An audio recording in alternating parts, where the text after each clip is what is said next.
The success of The Big Bang Theory hinged on its iconic characters, especially Penny, played by Kaley Cuoco. However, the original pilot featured a different female lead, Katie, played by Amanda Walsh. The character was initially written as a more abrasive and relatable figure, which didn't mesh well with the show's tone. After CBS rejected the first pilot, creators Chuck Lorre and Bill Prady reworked the concept, replacing Katie with Penny and casting Cuoco, who had previously been considered too young. This change significantly improved the chemistry between the characters, especially with Leonard, Johnny Galecki, whose dynamic with Katie felt more strained than endearing. Though Walsh was disappointed to be recast, she later understood the decision and even worked with the same team on another project. Ultimately, shifting from Katie to Penny was a crucial move that helped The Big Bang Theory become the cultural phenomenon it is today. The Big Bang Theory wouldn't have worked if they hadn't abandoned the original Penny. The Big Bang Theory had one of the best ensemble casts of any sitcom, in large part thanks to the relationship between the self-professed nerds and the beautiful young neighbor who moved in across the hall. This woman, Penny, was beautifully played by Kaley Cuoco. In fact, fans can't imagine any other actor having captured the role in the same way. But she actually wasn't originally supposed to play Penny. There was another actor initially tapped to play a different lead female character, who was written to be quite different from how she turned out. Knowing more details about the story, it's clear that The Big Bang Theory would not have worked in the same way it did and become such a cultural phenomenon if the original actor had been cast and Penny wasn't part of the mix, who was initially supposed to play the female lead. When The Big Bang Theory was initially proposed and filmed its first pilot, Amanda Walsh was cast as a female lead character named Katie. She was part of the show concept Chuck Lorre and Bill Prady originally pitched to CBS.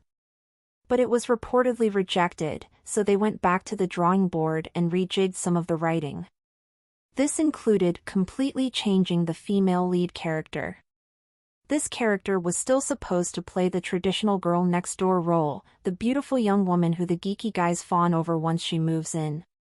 The idea was for her to offer a counterbalance to all the technical jargon that was core to the dialogue in the series and add a sense of realness and relatability. Interestingly, Cuoco did initially audition for the role but was told she was too young. When she heard they were auditioning again a year later, she returned for a second shot.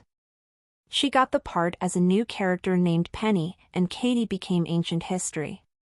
Of being cut from the show, Walsh told Jessica Radloff in her book The Big Bang Theory, the definitive, inside story of the epic hit series, that she had waited anxiously for the phone call about the show getting picked up, and heard the no.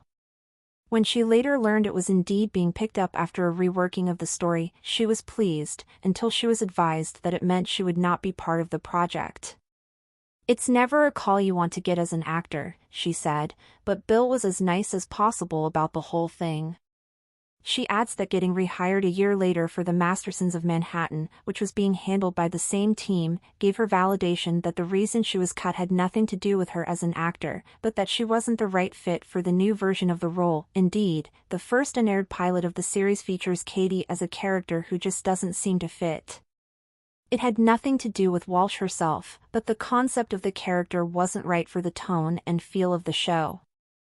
There's a clear lack of chemistry between Katie and Leonard, Johnny Galecki. In fact, he comes across as being deeply annoyed by her versus being infatuated with her, as he was with Penny. He even goes so far as to imply that Katie is stupid and speaks to her in a way that the version of Leonard fans came to know and love never would. Not to mention Penny would never have tolerated being spoken to like that, at least not without a witty retort. Still, fans wonder why Walsh couldn't have played the newer version of Penny. It's acting, after all, and actors should be versatile and able to take on different types of characters. Lorre and Prady have said that while Walsh was perfect as Katie, however, the character was ruder and harsher on Sheldon, Jim Parsons, and Leonard than they wrote Penny to be. It may have been too much of a departure, and having a fresh actor take on this role who hadn't already had another idea in mind might have made more sense.